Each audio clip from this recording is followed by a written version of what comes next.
उत्तर प्रदेश के मेरठ जिले के सौरभ हत्याकांड जैसा मामला एक और सामने आया दोस्तों, जिसमें जो पत्नी होती है वो अपने प्रेमी के साथ मिलकर के अपने पति का गला घोट करके उसका हत्या कर देती है, और उसके बाद उस हत्या से वो बचने के लिए, ताकि उसके पे शक ना कर सके कोई, इसके लिए वो सांप से अपने पति को डसवा देती है।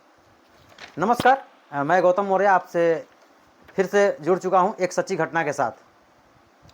दरअसल दोस्तों, ये मेरठ जिले में एक शहर पड़ता है जो बहसुमा क्षेत्र के अंतर्गत एक गांव होता है, अकबरपुर सजात। अकबरपुर सजात का ये गांव का ये घटना है दोस्तों। और ये घटना लगभग सुबह 6 बजे की बताई जा रही है। 14 अप्रैल 2025 की ये घटना है, जब सुबह में एक 6 वर्ष का जो एक बच्चा होता है, जो अपने पिता को जगाने के लिए वो सुबह सुबह जाता है, जहाँ उसके पिता एक चारपाई पे सोए हुए रहते हैं। बच्चे का नाम अनिकेत रहता है। अनिकेत जब अपने पिता को जगाने के लिए जाता है तो 2 बार 3 बार अपने पिता को पुकारता है, बट उधर से कोई जवाब नहीं आता है। तो जो उसके पिता जो होते हैं, उस जो चादर को ओढ़ के सोए रहते हैं, उसको वो खींचता है। वो जैसे ही चादर को खींचता है, खींचने के बाद उसमें से एक सांप निकलता है। सांप वहीं पैर के पास बैठा था और पैर पे उसके काटने का निशान रहता है। उस बच्चे ने जब उस सांप को देखा, जो अनिकेत रहता है, वो सांप को जब देखता है तो बहुत ही तेज़ी से वो डर जाता है और वो बहुत तेज़ से चिल्लाता है। और उसकी चीख को सुन करके जो आसपास के लोग होते हैं वो दौड़ते हुए आते हैं। और उसकी माँ भी अलग कमरे में जो सोई रहती है, वो भी, जिसका नाम रहता है रबीना, रबीता जो होती है, वो रबीता दौड़ते हुए आती है तो देखती है कि उसका पति सोया हुआ है और कुछ बोल नहीं रहा है। तो ये घटना जो होती है वो बहुत ही तेज़ी से आसपास के इलाके में फैल जाती है और लोग इसका वीडियो बनाते हैं, क्योंकि सांप वहीं बैठा रहता है। सांप, ऐसा कहा जाता है कि सांप जो होता है वो काटने के बाद अपना जगह बदल देता है, लेकिन जो वो सांप था वो वहाँ से भागता नहीं है, वहीं उसके पास बैठा रहता है। जैसे वो अपनी गवाही देता है कि मैंने इसको नहीं काटा, ऐसा मतलब कि कुछ प्रतीत होता है उसको देख करके। दोस्तों, ये आसपास के इलाके में बहुत तेज़ी से फैलता है। लोग आते हैं, उसको, जो मृतक होता है, जो उस रबीता का जो पति होता है, उसका नाम होता है अमित कश्यप। उसको लोग सलाह देते हैं कि ले जाओ तुम डॉक्टर के पास दिखाओ, इसको हॉस्पिटल लेके जाना चाहिए। लोग इसको हॉस्पिटल के लिए लेके जाते हैं, जहाँ पे डॉक्टर जो होता है वो उसको मृत घोषित कर देता है। लेकिन लोगों को ये बात हजम नहीं होती है, क्योंकि अक्सर सुना जाता है कि जो सांप होता है वो काटने के बाद पहले तो वहाँ बैठेगा नहीं उस व्यक्ति के पास, वो भाग जाएगा वहाँ से, और जिसको सांप काटता है उसके पूरे बॉडी में जहर फैलने की वजह से वो पूरा शरीर जो होता है वो नीले कलर का हो जाता है। लेकिन अमित के साथ ऐसा कुछ नहीं था। हाँ, पैर में निशान थे काटने के, लेकिन कुछ ऐसा नहीं दिख रहा था कि उसका कहीं बॉडी जो होता है वो नीले कलर का पड़ा है। लोगों को ये बात हजम नहीं आती है, और किसी ने, जिसके पास डॉक्टर के पास लेके जाते हैं, बताया जाता है कि डॉक्टर या कोई और व्यक्ति जो होता है, इस घटना का जो सूचना होता है वो पुलिस वालों को दे देता है। और जब पुलिस वाले वहाँ आते हैं तो जो मृतक होता है अमित, उसके शव को अपने कब्जे में ले लेते हैं। दोस्तों, ये कहीं से भी जो था ये सांप का काटा हुआ नहीं लग रहा था। ऐसा लग रहा था, हर किसी के मन में ये डाउट थी कि इसके पीछे कुछ और ही बात है। पुलिस वाले इस में जुट जाते हैं, इस घटना का छानबीन करने में जुट जाते हैं, और जो अमित होता है, जो मृतक होता है अमित, उसके चाचा राजू और भाई मोनू को बुलाते हैं। उनसे पूछताछ शुरू होती है कि आखिर ये मामला है क्या। चाचा जो होता है उसका, राजू, और मोनू जो होता है भाई उसका, वो लोग बताते हैं कि साहब, इस मामले में हम नहीं जानते हैं इसको क्या हुआ क्या नहीं।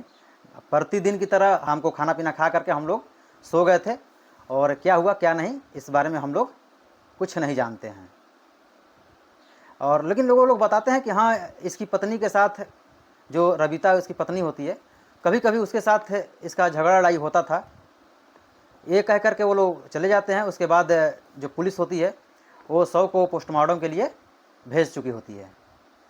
पोस्टमार्टम का जो रिपोर्ट आता है दोस्तों, उसमें एक चौंकाने वाला बात होता है। उसमें ये होता है कि इसकी जो मृत्यु हुई है वो सांप के काटने से नहीं हुई है, बल्कि गला घोटने से हुई है। उसके बाद तुरंत जो पुलिस होती है वो रबीता को अपने कस्टडी में लेती है, गिरफ्तार करती है और उससे पूछताछ करना शुरू करती है। रबीता पहले तो पुलिस वालों को इधर उधर की बातें करती है, उसको घुमाती है।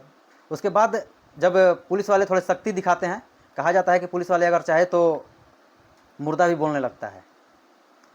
थोड़ी सख्ती दिखाते हुए पुलिस वाले ने जब उससे पूछताछ करना शुरू किया तो रबीता अपना पूरा जो प्रपंच रची रहती है इस हत्याकांड में वो बताना शुरू करती है। दरअसल दोस्तों, जो अमित कश्यप होता है वो टाइल्स मिस्त्री होता है। गांव में अपने रोज़गार के लिए भाई जो कार्य करता है वो टाइल्स लगाने का काम करता है, टाइल्स का मिस्त्री रहता है।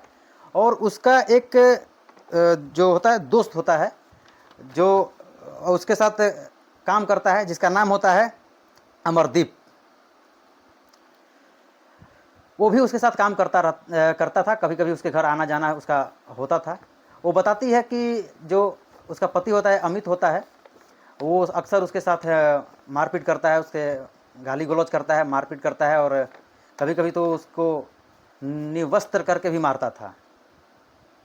दोस्तों, जो ये उसका अमित का जो दोस्त होता है अमरदीप, वो लगभग साल भर से उसके घर आता जाता था, क्योंकि दोनों साथ में काम करते थे। वो उसके साथ उसके घर आता जाता था। और जो रबीता रहती है इससे भाभी भाई कह के उसका बातचीत भी होती थी। कुछ दिन ऐसे बीतता जाता है। एक दिन जो अमरदीप होता है वो बोलता है कि भाभी ऐसा करो कि आप अपना नंबर मुझे दे दो, और जब अमित नहीं रहता है तो कभी कभी उसका फ़ोन नहीं लगता है तो मैं आपसे बातचीत कर लिया करूँगा। रबीता जो होती है वो उसे अपना नंबर दे देती है। उसके बाद दोस्तों लगभग 6 महीनों से जो अमरदीप होता है वो उसके घर काफ़ी ज़्यादा आना जाना शुरू कर देता है। जब अमित घर पे नहीं होता था उस समय पे वो उसके घर आना जाना शुरू करता है। और उसकी पत्नी जो रबीता होती है उसमें और अमरदीप, इन दोनों में कुछ प्यार मोहब्बत की बातें होने लगती हैं और दोनों एक दूसरे के अटैचमेंट में आ जाते हैं, जिसकी खबर धीरे धीरे आसपास के लोगों में फैलने लगती है। कानाफूसी शुरू हो जाती है कि ये बार बार उसके ना रहने पर भी, अमित के ना रहने पर भी उसके घर आता जाता रहता है। ये बात फैलती है और एक दिन जो होता है अमित को इसके बारे में पता चल जाता है। अमित अपनी पत्नी को डांटता है, उससे डांटता फटकारता है और उसके बाद फिर उसको मना करता है कि उससे बातचीत ना करे। लेकिन जो पत्नी होती है उसकी रबीता, वो नहीं मानती है। समय आ जाता है 30 मार्च का दोस्तों। 30 मार्च 2025 को जब अमित कुछ ऐसा देख लेता है अपनी पत्नी रबीता और अमरदीप के बीच जो उससे बर्दाश्त मतलब कि नहीं होता है और दोनों में मारपीट हो जाती है, जिसमें जो अमित होता है वो अपने दोस्त अमरदीप को काफ़ी चोट पहुंचा देता है, जिसमें उसको उसके बताया जाता है कि उसका हाथ भी कट गया था और कुछ टाके भी उसके में लगे हुए थे। उसके बाद दोस्तों जो अमित होता है वो अक्सर अपनी पत्नी से ये बोलता था कि मैं अमरदीप को ज़रूर मार दूंगा, मैं जान से उसको मार दूंगा। ये सब चीज़ें अक्सर चलती रहती थी। कुछ दिन समय बीतता जाता है, लेकिन दोस्तों जो रबीता होती है वो अपने पति को ही मारने का प्लान बनाती है अपने प्रेमी अमरदीप के साथ मिल करके। लेकिन उसको ये लग रहा था कि ये जो अगर उसको हम लोग मारते हैं तो ये कोई घटना लगना चाहिए, ना कि हत्या। उसके बाद दोस्तों 13 अप्रैल को जो अमित होता है वो अपने पूरे परिवार के साथ सहारनपुर एक मंदिर में जाता है दर्शन करने के लिए। वहाँ भी उन दोनों में कुछ पति पत्नी में रबीता और अमित में कुछ कहासुनी हो जाती है। वहाँ भी झगड़ा होता है और वहाँ से जब लौटते हैं उसके बाद भी रास्ते में झगड़ा होता है उन दोनों के बीच में। उसके बाद जो रबीता होती है वो अमरदीप को फ़ोन करती है और बोलती है कि तुम चाहे जहाँ से भी आज एक सांप की व्यवस्था करो, सांप खरीद के लेके आओ, आज ही इसको मारना है। जो अमरदीप होता है वो बोलता है कि तुम परेशान ना हो, मैं भी कुछ व्यवस्था करता हूँ। और वो पास के ही आसपास के ही किसी गांव में जाता है सांप खरीदने के लिए।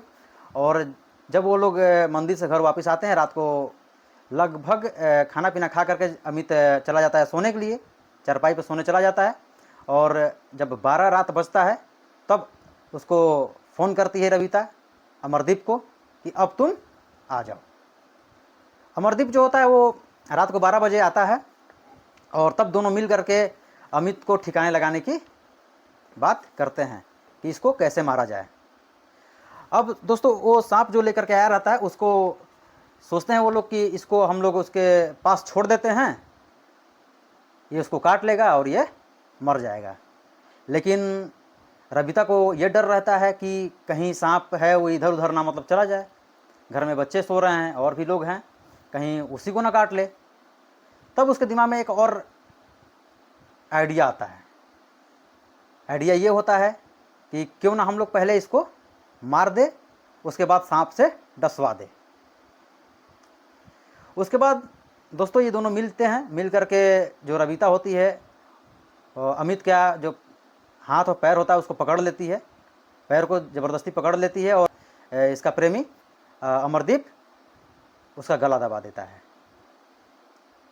कुछ समय बाद अमित की मौत हो जाती है।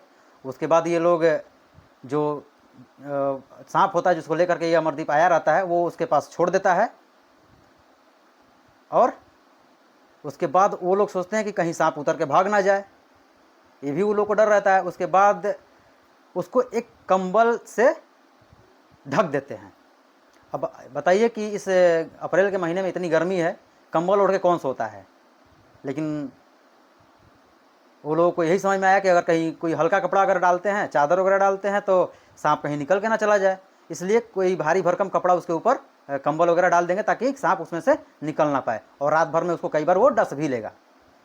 ये उन लोगों के दिमाग में आता है और ये सांप को वहाँ रखते हैं और उसके बाद वो लोग चले जाते हैं। वो अपना चला जाता है अमरदीप अपने घर और रबिता जो होती है वो चली जाती है सोने के लिए। उसके बाद होता है सुबह होता है दोस्तों, सुबह होता है तो उसके बाद जब रबिता बच्चा जब चिल्लाता है तो रबिता दौड़ते हुए आती है और नाटक करती है ताकि उसको कुछ पता ही नहीं है, जबकि पूरा खेल रचा हुआ उसी का रहता है। दोस्तों कहा जाता है कि जो अपराधी होता है कोई ना कोई गलती ज़रूर करता है। इन लोगों को लगा कि हम गला घोट करके उसको सांप से कटवा देंगे और हम बच जाएंगे, लेकिन ऐसा कुछ हुआ नहीं।